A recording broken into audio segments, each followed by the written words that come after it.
Wo waren wir da?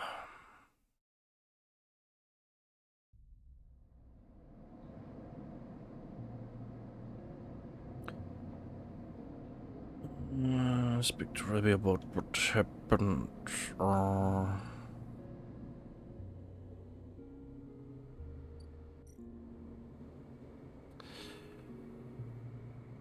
Lone is wild with stories about Yannick's death. Still waiting for Ruby to get in touch, but he trusts that she will. Okay, es dauert da noch.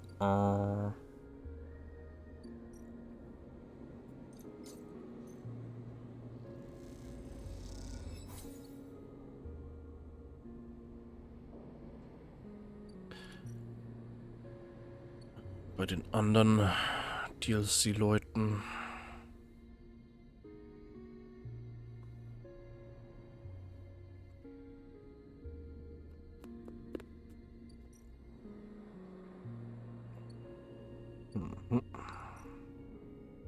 Das Hauszeug. Ah, okay. So.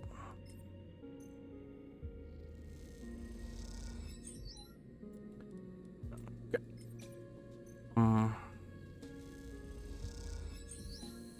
Wunderbar.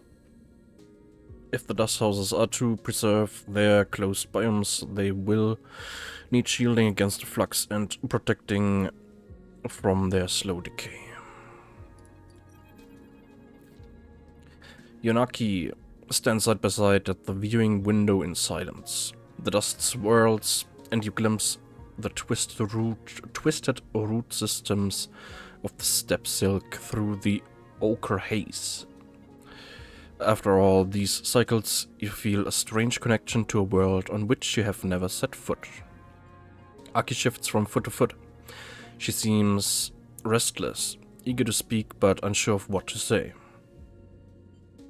The dust houses look good. Aki smiles at you warmly. They do. She pauses and turns back to the window. What is the value of all this? She asks suddenly. Of preserving a world we have left behind.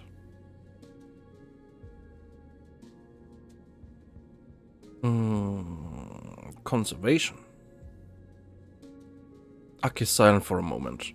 These creatures should be protected, yes, but for us, their conservation is conditional.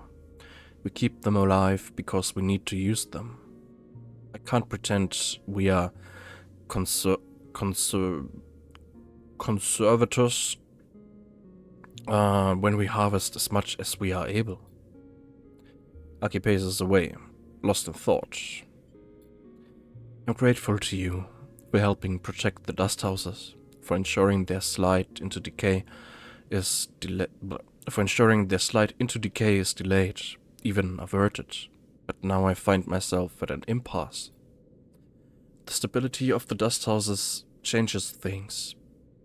It makes me aware of how blinkered we have been. Aki stops to look at you, her posture somehow different. If the ecosystems of steppe, if its people, cannot grow to meet the future, why preserve it? She frowns. Are we just slaves to the preservation of what came before?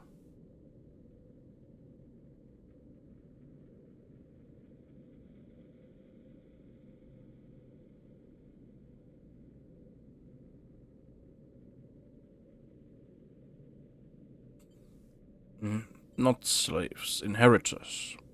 Aki nods, but the weight of this inheritance is heavy. Aki comes close, holds your hands in hers. We must change. We must change to live. She smiles. I've seen that in you. Steppe, these people, this ship, should serve more than heritage, than history. They should serve the future. She takes a breath. There are those in the flotilla that need clothes, that need food, that can benefit from the gifts of the steppe's ecosystem. I want you to invite them. Can you do that for me? Of course. I know that Saul sent you. She smiles. You can tell him Aki captain of the wind's long shadow, invites all the people to the flotilla to come. I will. She nods. Aki steps away.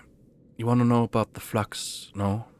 About its purposes, its origins. She smiles. You wish to protect your home as we could not. I'm afraid I don't have much to tell you. It is an exotic wave of sorts, an energy that passes through matter. It shifts the very charged particles which run through our electrical systems. It is possible to shield against it, as you would radiation, as we have done with the dust houses, but only while it is weak. The flux event here was much like the first ones we felt on Amber's Step, localized, destructive, but bearable. But in time, its strength grew. I don't know if it will be the same here, but... She pauses. It is coming from the center of the system, from the close orbit of Phelion star H1.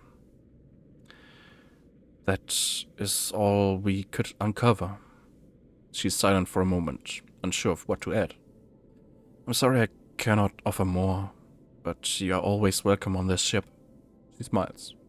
I hope I will see you when the others come. She squeezes both your hands. I hope this ship, these dust houses, can be more than a museum. I hope they can be a home. With this, she turns and leaves, and you feel that word, home, resonating within you like a struck bell.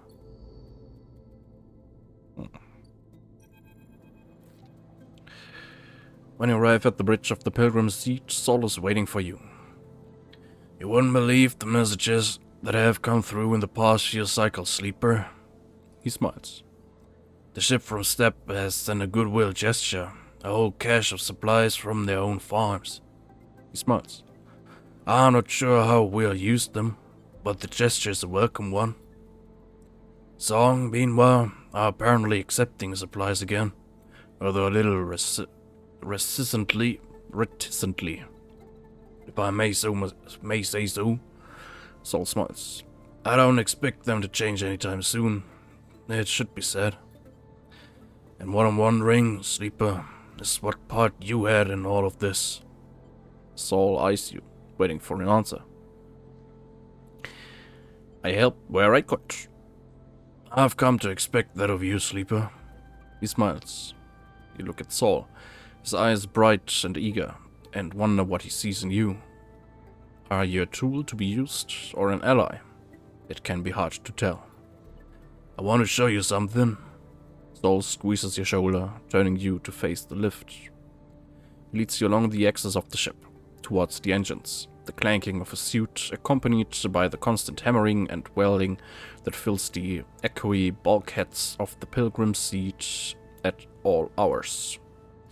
With the cordon lifted and shuttles able to go out to salvage scrap and barter for supplies, the ship has become a place of transformation, moving towards some state yet to be revealed to you. You look at Sol. What is his plan here? What is he preparing the Pilgrim's Seat for? Or are his sharp eyes simply focused on making it through the next cycle? Suddenly Sol stops in front of a huge bulkhead door, like the seal on the front of a dry dock hangar. He signals to someone in a cabin high up, attached to the wall, and they begin the process of opening it up. Pilgrim's Seat was built as a short-range freight carrier, you know. The amber warning lights on the bulkhead door sent spinning shadows across Sol's face. We built it to ship the entire harvest from thousands of farms to the silos at Pesaro. When we realized we'd need to leave, it was the biggest ship we could muster. Sol reps on a metal plate, and somehow she's carried us all the way out of here. We? Farmers mostly, from outside the city and the edges. He flexes his shoulder beneath his suit. We saw it coming first, I guess. Knew it was time. Others didn't want to believe.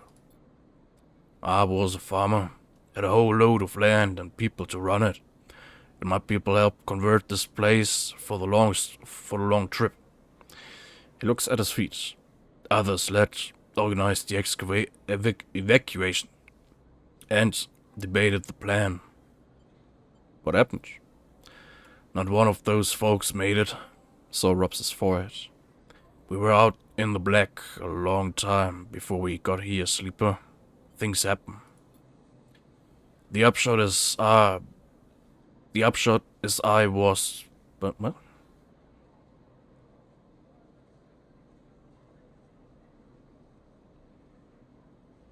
The upshot is I was chosen to take over.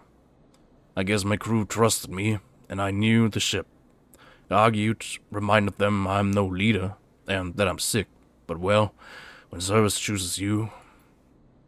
Loud klaxon sounds, indicating the bulkhead doors are ready to open.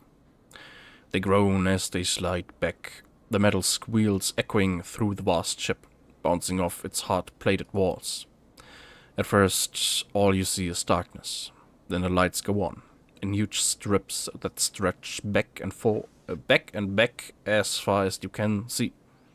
The space in front of you, a vast bay, bigger than any you have ever seen, is empty. When we left Earth, we didn't have the time or resources to convert the entire ship, so it begins leading you into the massive space. So much of the freight space was sealed away, shut down. But now, we have time, we have resources. We stabilized here, at least for the moment. Stoll turns to you. Now is the time we make use of all this. What are you planning? What do you think happens next for the Eye, Sleeper? Stoll sighs. The flux has already hit one part of the station, then from what I know, it'll hit again. On Earth, or Hearth. We lost everything. There isn't much time, Sleeper, but there's enough time to do something. Think of the number of people we can fit on here. The farming stacks, the housing. Hell, we can plant some of those mushrooms you love so much. This is the way forward. The only way. We need to fill the ship with able bodies and head for the Stewart Belt. I thought the Eye was your destination. It was, until the flux hit here. Now it's just another stop. I'm glad of the chance to resupply and salvage, but we need to go further out. I want you to help me. You know, the Eye, you have connections, and you can work hard. I've seen it. Soul meets your eye. I know you are like me, Sleeper. You didn't choose service, but it chose you. Can this work? It has to, Sleeper. There's nothing else. I know it's a lot to think about, Sleeper. Trust me. So it begins to lead you back out of the bay. But think of what we can do here. The flotilla can't last forever. We need more than just farmers to make this work. We need to build a new world for ourselves. I've heard that out there in the belt, there are people who've been setting up since the collapse, making something of their own. That's our future, tucked away in those rocks, far from all of this. Saul sighs. I didn't bring my people here just to let them die somewhere new. Saul crosses back over the threshold of the bay and signals for the operator to close it up. The door groans, and Saul waits for it to stop. Think about it, Sleeper. Saul claps an arm on your back. But don't wait too long. This is happening soon. And he leaves you there, in the silence of this vast bay, your head spinning with the thought of leaving the Eye.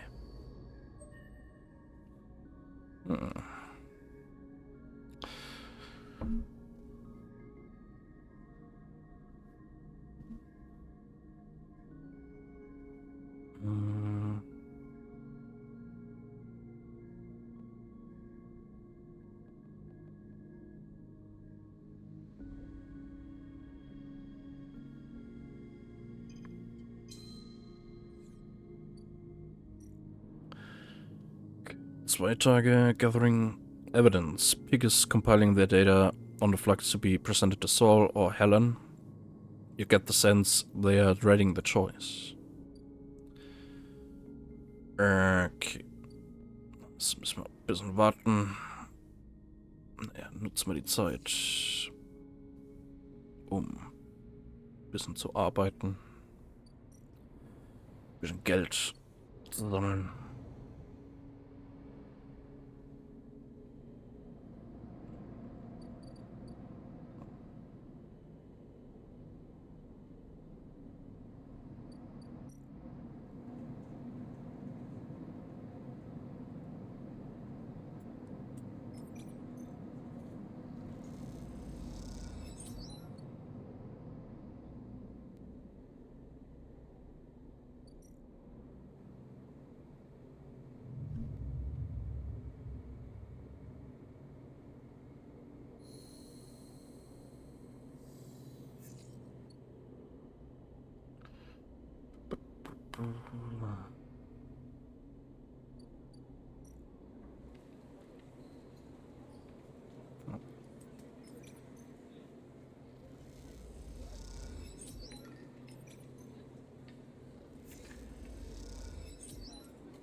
Ah.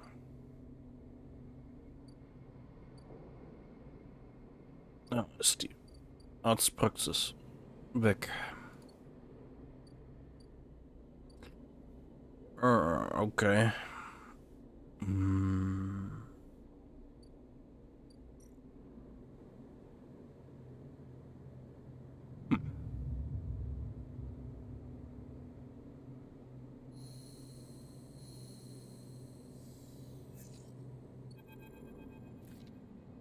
Okay. Sleeper, Peak is waiting for you in the corridor. It's time. Peak looks pale and disheveled, with heavy marks under their eyes and strands of hair sticking to their face. I'm ready. Peak holds up a thumbnail-sized drive. All the data I have compiled on the flux event, the effects of the wave, and the structures that hide within it, is on here. Look at the tiny drive, a casket of dark secrets. I've annotated it to the best of my ability. Anyone should be able to understand the threat, the potential in this. Big size. It makes for grim reading. Without intervention, the eye will suffer a cascading collapse of systems, just like the colonies of Ember's moons. You're sure? He grimaces. As I can be. The evidence all points in one direction. Pig looks at the drive. This shadow in the flux, this protocol, is so hard to pin down. It adapts to any countermeasure I have tried to deploy. It is like trying to hold water in a cage. It slips straight through. There has to be a way. He closes the hand around the drive. We need help, Sleeper. This is about everyone on this station. They sigh. We have to set up a meeting to tell everyone who can do something about all this. Helen? Perhaps. Pig pauses. If anyone can protect the eye, it's Havenage, but their internal politics will make it hard for them to act. Will they even listen to us? Or perhaps, Pig adds thoughtfully, we've been thinking about this all wrong. Pig's eyes glint. Why make a choice when we can tell both of them? Why pick a side when the only side in this entire thing is one we all need to take? Pig speaks as they think, the words barely keeping pace with their thoughts. We need to resist this together, or we will fail. We need everyone on board, Sleeper. Pig smiles. That is the only way. We sent the data to both. You are right. Pig smiles. I'm glad you see it too. They look away. Another flux event is coming. I'm sure of it. And I'm not sure we can survive without help. Peek opens the hand and holds the drive out for you to take. You need to do this, Sleeper. I can't. You know Saul. You know Helen. They trust you. To them, I'm just another spacer. But you are a part of this place. Hearing someone else say it hits you hard. You're part of the eye. Peek is right.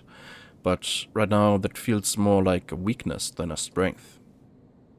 I've set up a data relay at the cordon.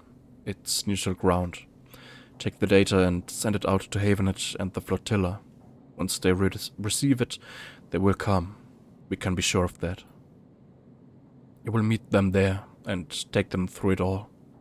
No one could do a better job. They took a stand of hair behind their ear. Come with me. He pauses. I can't. It would only draw suspicion on you. Havenage want nothing to do with us, and Saul is paranoid at best. Pig tentatively puts a hand on your shoulder. Thank you, Sleeper. I know this is hard, but we have to move forward. We can't keep this to ourselves anymore. They step back, looking thin and pale in the harsh station light. Come talk to me once it's done. And they slip away into the eye. Okay.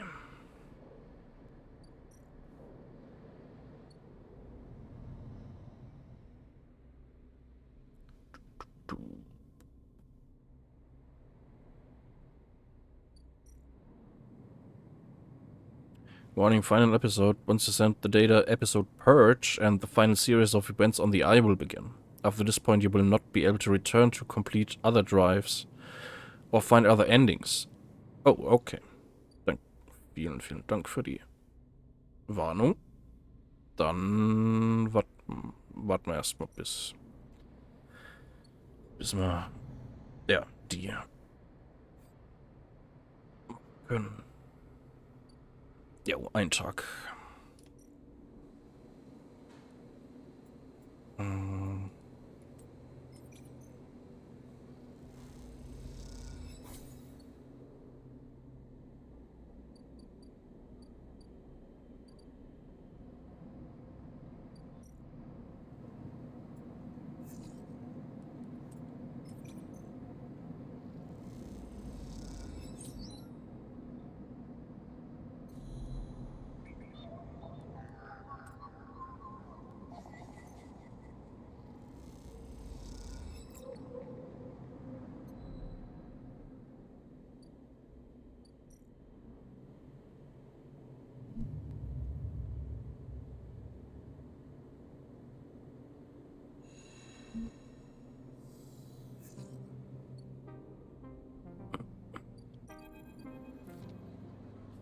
Even before you enter the office, you can hear the sound of Arabia working the heavy bag. She's hammering it, the chain creaking as it shakes with each hit. She's been like this since... Sabine doesn't finish the sentence. They are sitting on a stool looking at the terminal in the corner, searching through the SNR data you pulled all those cycles ago. How have you been? I'm well, Sleeper. Happy to no longer be hunted. They smile. Yatagan has plenty to deal with, and without Yannick, I'm free. They glance nervously at Rabia. Rabia stops punching, and in the silence you can hear her breathing hard. Sabine looks over at her, and you sense something between them. You realize you haven't seen them together since they tried to kill each other in the same unit. A lot has changed since then.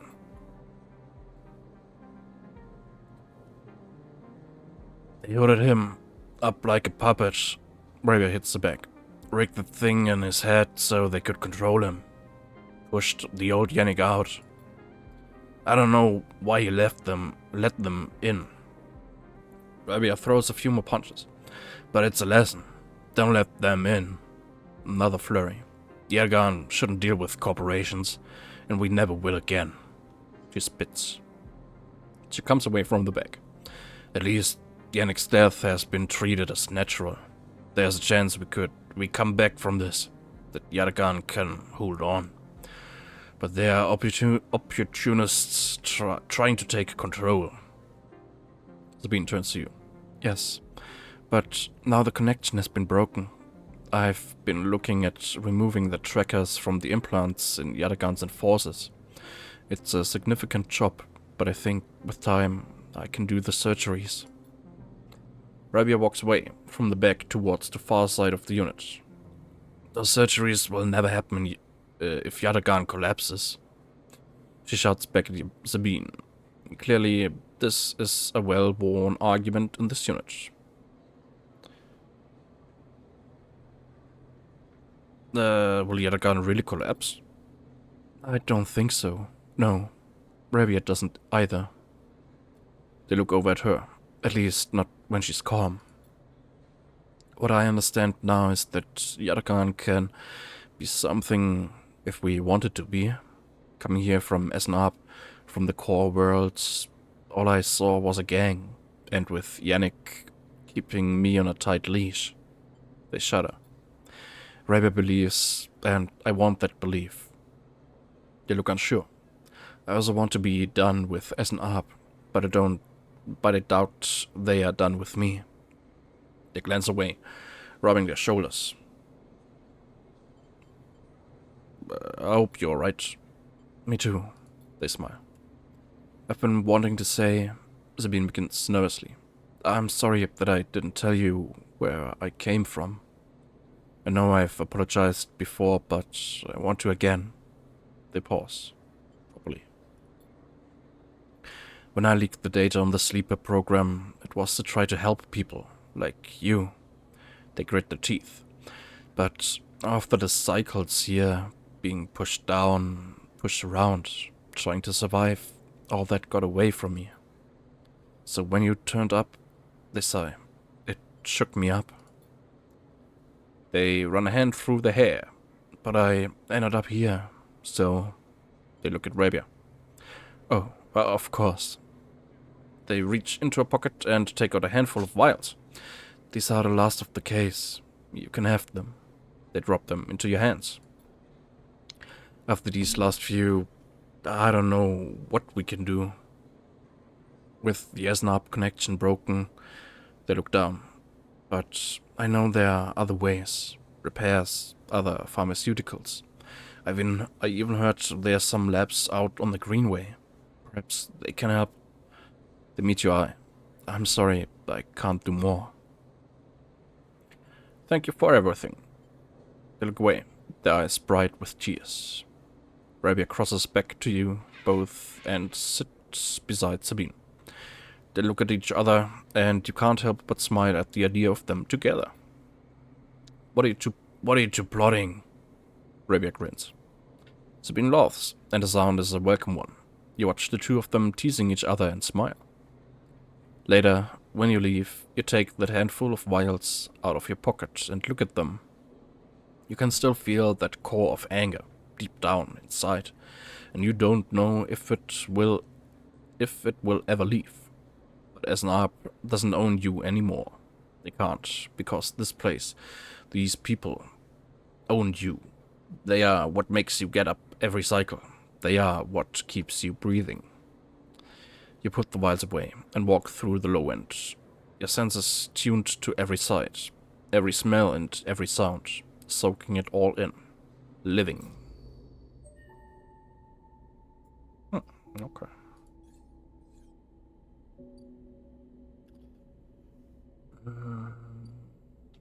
Okay, ja, dann,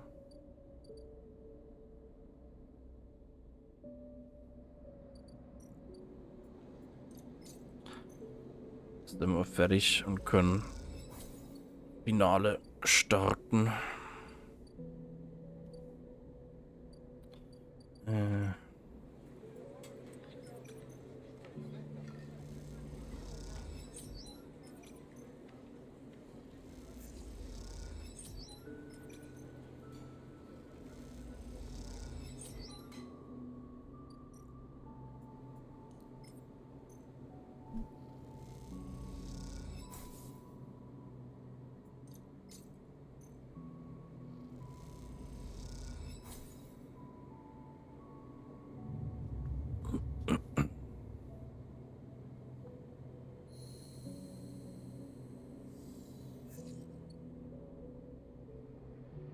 Okay, interessante Würfel.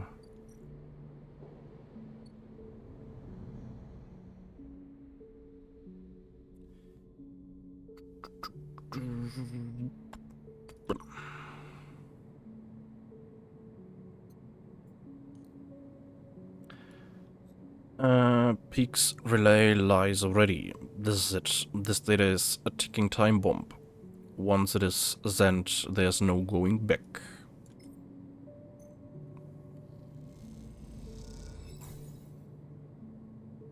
Peak's relay pings a confirmation. The data is sent. Now all you can do is wait for the response. With the data sent, the only thing to do is wait. As you do, you imagine Helen receiving the data, perhaps in the middle of some Havenage Council meeting. You think of her trembling hands as she slips out of the room to read it. Her reaction, you can't predict. You imagine Saul too. One of his crew finding him in some corner of the pilgrim seat, overseeing the modifications that will turn it into an ark. Those sharp eyes scanning the data, looking for a way to proceed. The wait draws out, and to pass the time, you watch the activity beyond the edge of the eye. The scrap shuttles pulling components from the now abandoned cordon, and the supply skiffs making runs between the flotilla ships. It isn't long before you hear the chirping of one of Helen's now familiar drones approaching the viewing platform, and then Helen herself strides into the room. "Where did you get this, sleeper?" Helen holds up a slate scrolling with streams of flux data as she enters. "I need to know your source." "It doesn't matter." "Where you are wrong." Helen shakes her head. "I need this data authenticated. I can't just..." She pauses and pushes her hair back out of her face. "There's a lot to take in. A shadow protocol inside the flux. The system's Khan channels starting up. The system's Khan channel starting up. A total collapse of the eye." She rubs her forehead. "If I bring this to the council, they'll..." She turns away.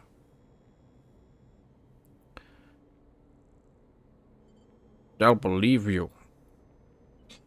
She laughs. "Do you know what has been happening within Havenage, sleeper?" She looks away, out at the flotilla.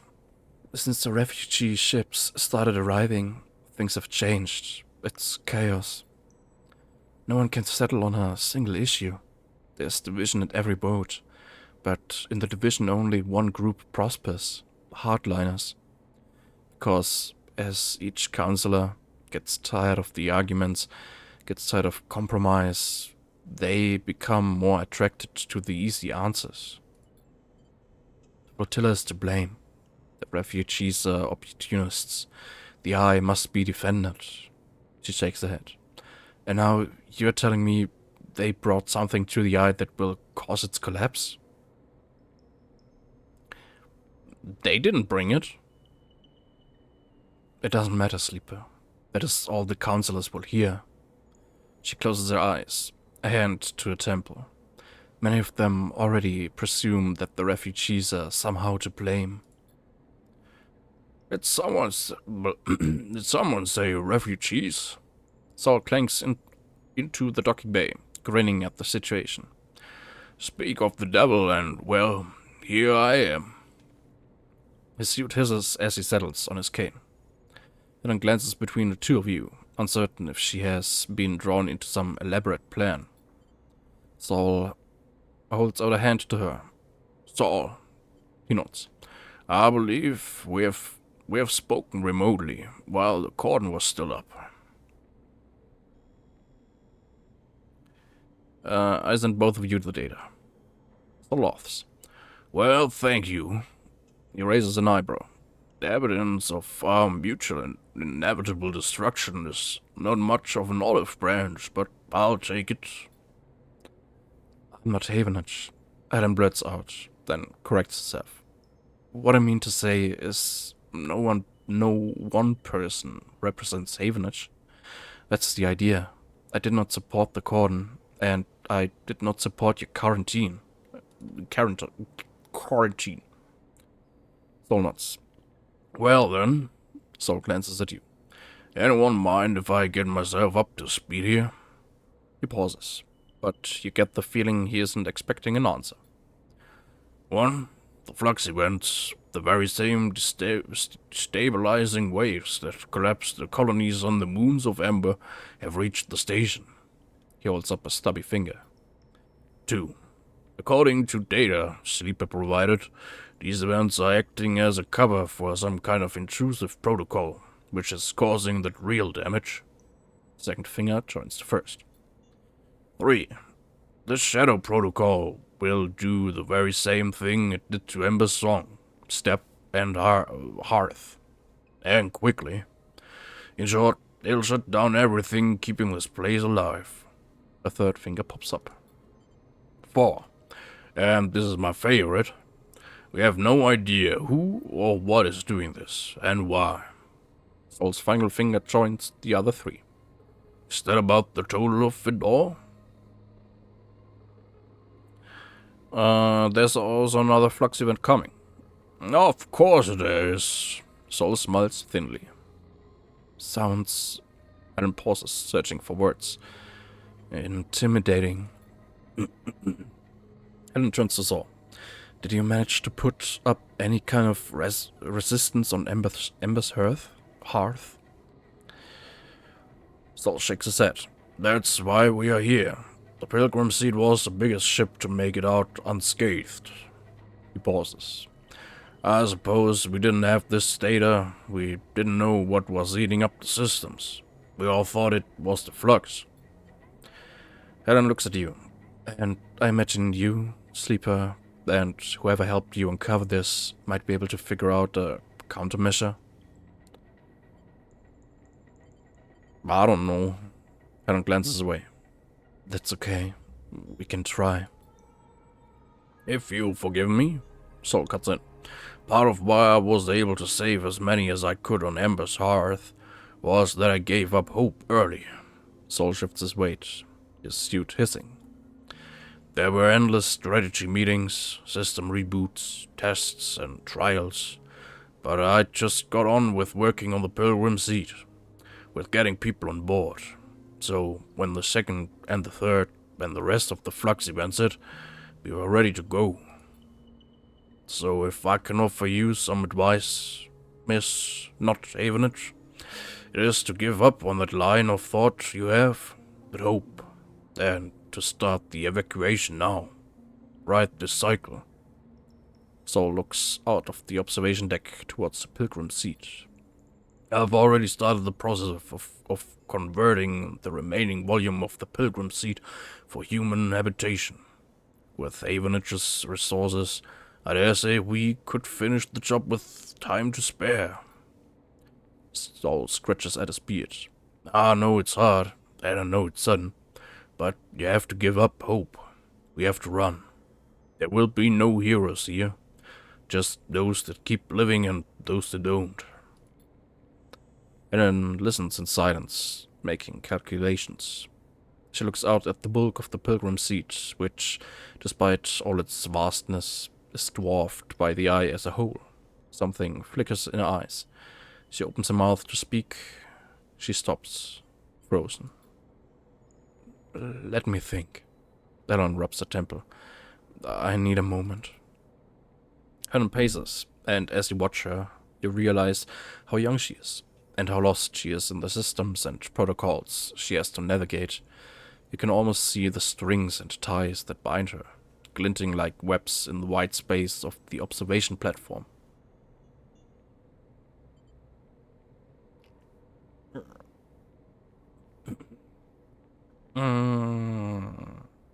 We purged the Shadow Protocol. Em stops pacing. But with what resources? The data you sent me, this thing is a shadow. Uncontrollable, untraceable. Perhaps with the full contingent of the Havenage Systems Department, but that would require hundreds of work orders to be overlooked, maintenance schedules abandoned. She looks away. getting that through the council. Would that even be possible? She glances at Saul, who is patiently waiting, patiently listening. We have to try. Alan looks at the slate again. I will take this to the council. Force them to listen. Force them to act. You both jump as someone loudly clears their throat nearby. Your eyes jump to the dark entryway that Helen emerged from minutes ago. Hardline Havenage Counselor. Hey. What a cozy little meeting this is. The man steps from the shadows, dressed in the same style of Havenage overalls as Helen. And I must say, that is some very incendiary rhetoric you're using, Counselor Helen. You glance at Helen, and her face drops immediately. Camp. She curses under her breath. Saul shifts his weight on his cane, but otherwise remains still, like a casual observer. Plotting against Havenage with an interloper? He gestures at Saul. Everyone will be so disappointed. Kemp smiles, a bright smile. Some of the counselors had such high hopes for our youngest member. His smile drops. I, of course, never let novelty distract from the importance of experience. Helen stares daggers at Kemp. Enough of this petty shit, Kemp. You need to see this. She holds out a slate with an outstretched arm. The games are over. No more point scoring. No more lobbying. You and your hardliners need to stop. This is something real. Kemp calmly takes the slate and prods the screen, scrolling through the flux data. His face betrays nothing, but you see some complex calculation flickering in his sharp eyes. Kemp lowers the slate slowly and smiles at Helen. And what do you think this shows? Helen frowns. Don't play games. You can read. The flux is a carrier signal for some shadow protocol, most likely corporate in nature. Maybe it's Solheim re-emerging to claim the station. Maybe it's a takeover. But either way, the station is under threat. You are right about that, but the rest, conjecture. Kemp rubs the chin. What we have is a virus in our systems, which emerged precisely when the flotilla arrived. In fact, it times in perfectly with the mysterious event that freed them. So, what I see is a hostile cyber warfare attack, instigated by dissidents that fled Ember's moons after committing terrorist attacks on their own soil. Kemp's face darkens. That is the order of the facts. Nothing more and nothing less. Facts I'll be happy to present to the council. Kemp tightens his grip on the slate. Helen laughs. You think that's the only copy of that data? You sanctimonious shit? But no, I don't. Kemp smiles. But who do you think they will listen to, Helen? Especially after I tell everyone about this little clandestine meeting. You couldn't win power by Havenage's systems, by our laws, so you resort to this. Kemp shakes his head. The law is with me. It is as simple as that. He gestures, and out of the shadows, two Havenage security officers appear. No need for that. Saul suddenly speaks up. His silence had meant Kemp had stopped paying attention to him. But now you notice he has backup of his own. A group of his crew stand at the edges of the room. They're carrying long, boxy guns. You've never seen anything like them on the eye. Glossy XPR logos glint along their barrels. These are Ash's guns. Kemp freezes, and the officers hesitate, holding back in the doorway. Be careful there, outsider, he stutters. Kill me and Havenage will never forget. Saul waves a hand at him. No one is killing anyone, so let's calm down. Saul scratches his beard. But I'm going to have to ask you to leave. Helen glances at him, and he gives her a gentle nod. And you leave your colleague here with me. He raises an eyebrow. We haven't finished our conversation. Kemp laughs and shakes his head. You are finished, Helen. This council will never allow you back after this. Then he turns and walks out of the observation deck, taking his officers with him. You all pause to catch your breath. Helen looks ready to collapse. Saul flexes inside his suit, nodding at his crew to check that Kemp has fully retreated. Saul wrenches part of his suit back into place, grimacing. Your friends leave a lot to be desired. He shoots a glance at Helen. Seems like support for the evacuation might be a hard ask. Helen doesn't respond. She stares out at the pilgrim seat once more, trying to process what's in front of her. She sighs and turns back to you both. I won't call for an evacuation. She looks at Saul. Maybe that is a fatal mistake, but I can't do it. I understand. But she pauses. I won't block it either. If people want to leave, Havenage will let them. That is what I will propose to the council. She sighs. If they let me speak. You have to try. She nods at you and Saul and turns to leave. Saul is quiet. He scratches at his beard. Hello. Good luck, he offers to the departing Helen, but she does not respond. He leans on his cane. I'll be honest with you, Sleeper. None of this changes anything for me. Pilgrim Seed will be going in a handful of cycles, whether Havenage wants it or not. How long? Saul grimaces. Honestly, as soon as we are ready.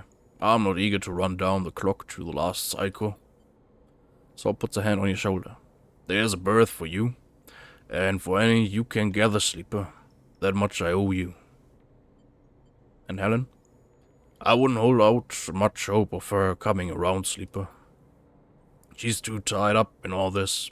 They won't let her leave, even if she wants to. Yeah, I see you. Hell, I'd say the same about you, but you have a habit of proving me wrong. My crew will take me home, will take me from here. Don't you worry. Saul straightens up. Oh, and thank you, Sleeper, for sending the data. I appreciate the extra info, and let's see if it can help us shore up the Pilgrim Seed against any future flux events. If we had you back on Ember's hearth, he pauses, suddenly losing his appetite for discussing the past. Saul sighs. Of course, we are going to need all the help we can get. If you can spare some time, come to the Pilgrim Seed. Help me get it ready. Bring others. There's a future to be earned here, cycle by cycle. We will be leaving as soon as we are able. If you want to help us get there faster, well, you'd be welcome. He meets your eye. Saul grimaces. Well, he pauses. Just don't keep me waiting. And it limps off towards his waiting crew. You pause for a moment to let your thoughts catch up. Peak will want to hear about all this. They should be your first port of call. Okay.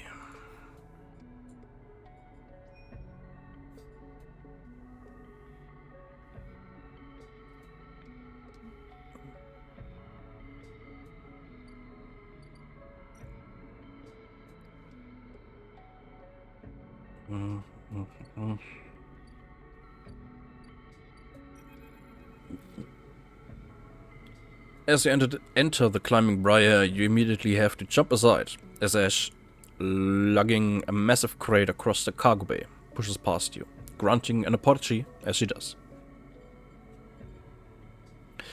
Reminds me of when we met. Ash sniffs and doesn't look back. As I turn back to the bay, Peak pushes past too. Sorry, Sleeper. Just a second. Peak rushes to catch up with Ash. Put that down, please, Ash. But she doesn't respond to their urging. We can't leave. Not yet. Peak puts a hand on her shoulder. Please, I'm the only one here who can... Crate drops, the sound of its impact echoing around the bay like thunder. Can a what peak? Eyes are burning with anger. Save this place? Are you still that naive? We are running, Peak. We are running because this thing cannot be stopped. It couldn't be stopped at XPR, our home. Why would we stay to stop it here? Because we can, Ash. We can give these people a chance. Peak pleads with her. Like they gave the refugees a chance? Ash shakes her head. No, Peak. This is not on us. We barely made it out of XPR.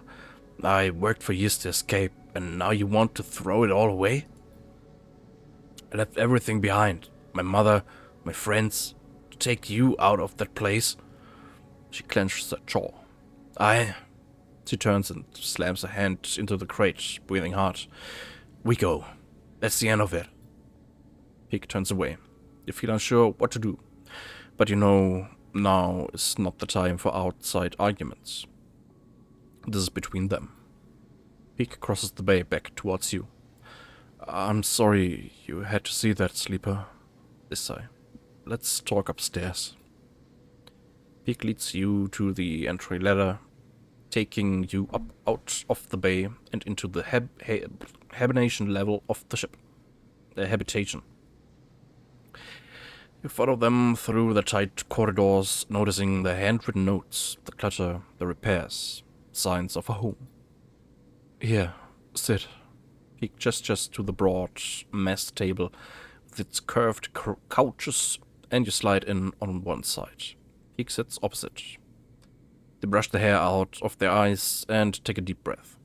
So, how did it go? What did they say? I've been waiting all cycle.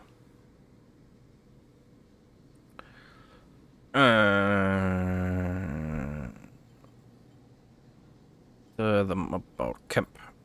Peak looks increasingly troubled as I tell them about the hardline counselor Kemp's sudden appearance. Damn, then Helen's going to have problems on her own to deal with. Of her own. Peak shakes their head. Looks like we won't be able to count on anything from Havenage. They pause. What stopped Kemp from arresting her? Tell them about guns. Peak rolls their eyes. Of course. Those are the guns Ash managed to smuggle through to the refugees. The ones she didn't tell us about. Peak sighs. Another thing that's on us. What's on us? Ash is standing quietly in the doorway, listening. We don't know how long she has been there for. Peak looks up at her with tired eyes. Sleeper found the weapons you smuggled from XPR. Ash freezes.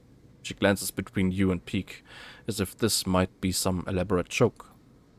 The flotilla used them? Ash moves out of the doorway and enters the room. What happened? Peak interrupts. Be thankful that they didn't. They used them as a threat, that is all. Good. Ash folds her arms.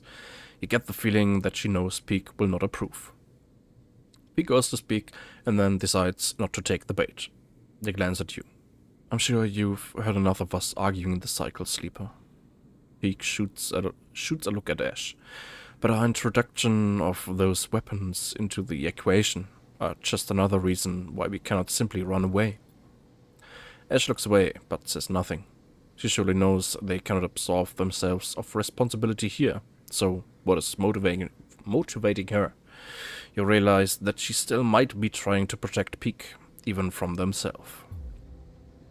Suddenly a shrill beep fills the room, and Peak pulls out the slate to silence it. But as they do, they freeze, their finger hovering above the screen, the beeping continuing its insistent pulse. What? Peak doesn't seem to hear you.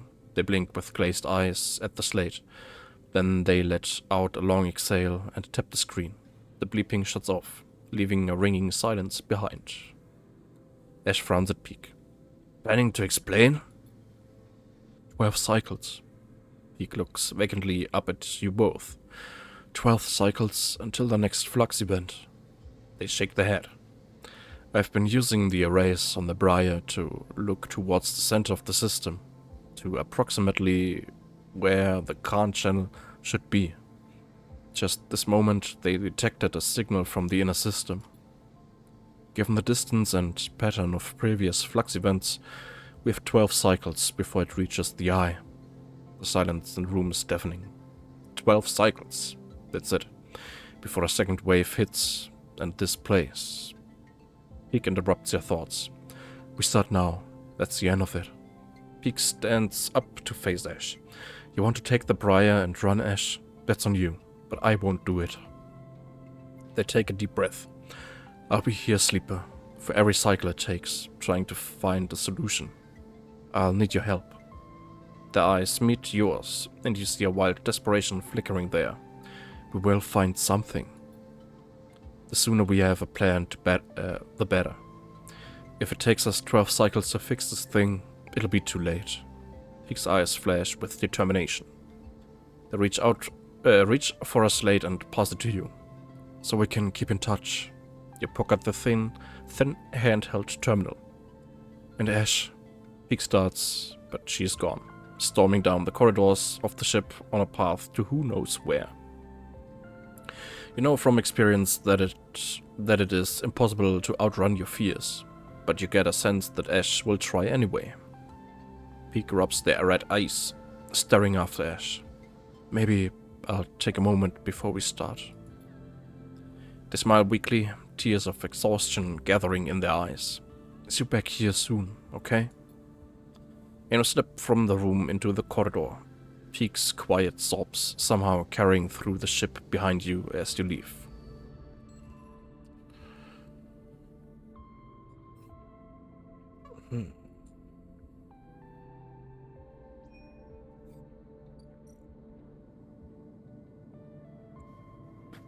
Next flux event is coming, and it can't be stopped. The sooner your preparations are complete, the better the outcome.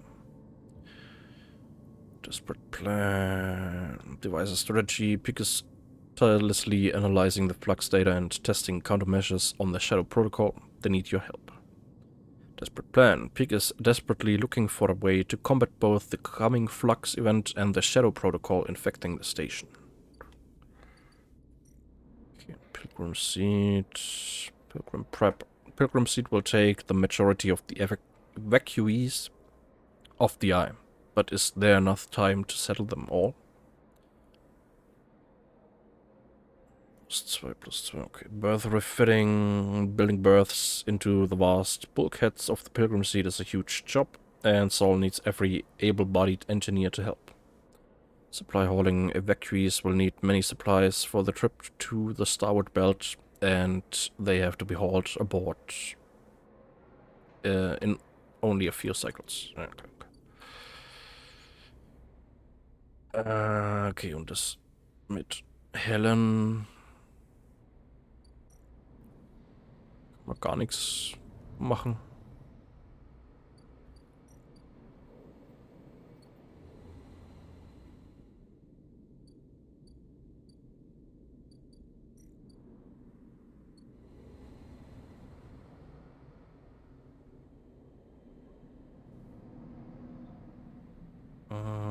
Nein. Okay.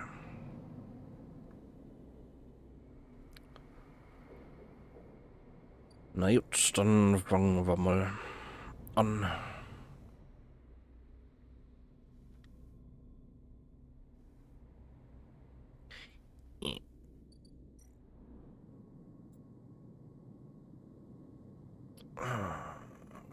Interface +1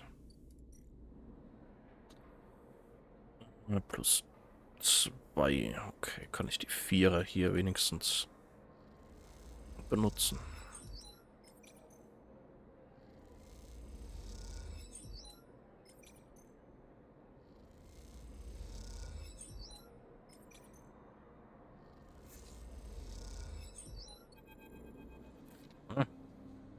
Is it up to rest in one of the Pilgrim Seat's cavernous bays, hopping up to sit on a supply crate? You hear a now familiar voice behind you.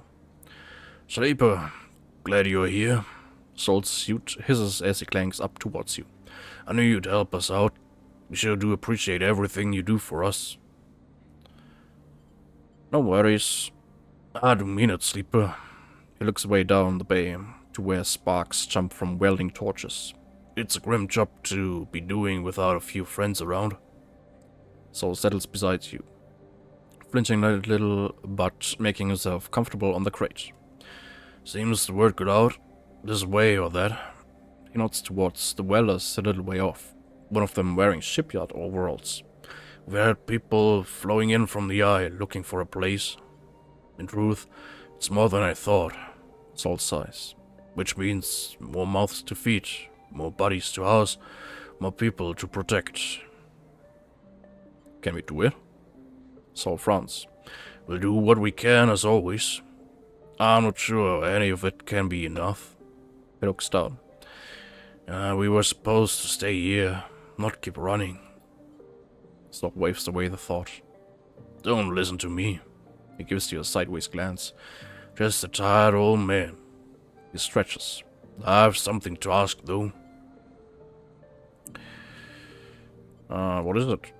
With all these evacuees, well, we need a change in plan. He shrugs. Pilgrim Seed can't do it alone. We need the others to help out. We can carry them, house them, but that's all. Now you settled down the folks from Ember Step, and they send us supplies grown in those dust houses of theirs.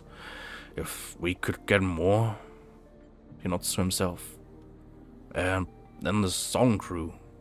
He rubs his chin. What we need from them is scouting and security. We don't need that docking access of theirs, but with some careful scavenging, they could be our fleet. These folks, they know you, Sleeper. You earned their trust already. He put a hand on your shoulder. I sent my requests out, and they seem to be complying, but I need you out there making sure the work gets done. Time is our greatest enemy now. Sol stares into the distance. I need you out there speeding things up. Of course. Sol nods. Alright then. He climbs off the crate, his suit hissing as he does. Think of it this way. Either way, you won't have to deal with me much longer. He smiles his uneven smile. Unless, of course, you're planning to come along for the trip.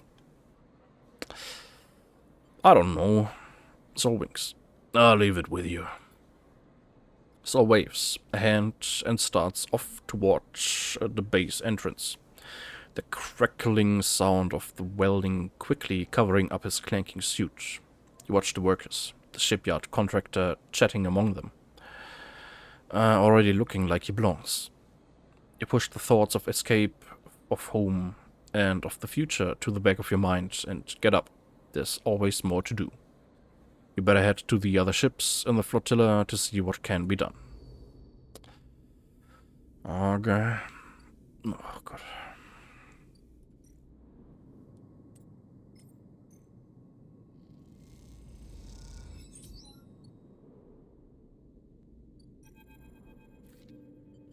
I knew you'd come. Aki greets you outside the dust house, her eyes as bright as always. You're very welcome here, as always. Good to see you, Aki. Aki smiles. And you, Sleeper. Aki puts a hand on your arm. Walk with me. And she guides you past the dust houses. You look inside and see other members of the crew working in the orange dust, planting and tending to the steppe ecosystem. We are to be the supplies of the evacuees. I'm sure you have heard. We will put the dust houses to use. She leads you past the dust house where the dust is less, the orange glow not as bright, the air a little more clean. We are adapting, slowly, but we are adapting. We have to produce food, clothes, necessary things for the journey ahead. She smiles. The plants of steppe are once again sustaining our population, and that makes me proud. Aki stops at a half-empty dust house. Scoured of its sand, it is being filled with mulch. We brought this from the greenway. She stares at the green and brown, a strange sight, even to you, now that you are used to the amber dust of steppe. I admit, it is hard work for us. We are not familiar with these plants. Can you help us? Aki meets your eye. I will do my best. Thank you, she nods solemnly. I know that the eye is suffering, that it is at risk. I know what that is like. Thank you. I wish I had a lesson to share with you from our loss on step. She shakes her head, but for a moment I cannot see what that might be. She gathers herself. If it gives you meaning, the work here is steady and worthwhile. But if you do not have time, she smiles a weak smile, I will not blame you. Hold on to your memories, but not too tightly. She pauses. Sadness will not sustain you. She falls silent, and you both watch the work in the dust house for a while. You can already see a greening fringe of moss on the mulch in the dust house. The first signs of new life. Will you soon be like the people of Steppe leaving behind a home? Or will you be stubborn and hold your ground, despite what it might mean? Wait a little longer with Aki, the moment a welcome suspension in time. A rare moment in this rush towards an end. You glance at Aki and she puts a hand on your shoulder in solidarity. After a short while, Aki sighs. It's good to see you, sleeper. Perhaps we will see each other again before we depart. She walks away, fingertips brushing against the glass on the dust house windows. Aki turns back for a moment, as if she wants to say something, then thinks better of it and turns away. Okay, reading step. The soldiers now have a new function to feed the evacuees on their journey to the starboard belt. That means many changes. Okay.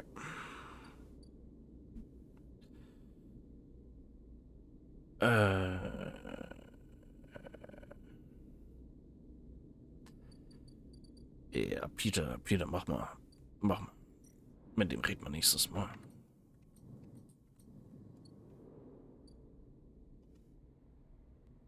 Gut. Ja, okay. Also langsam kommen wir zum Ende der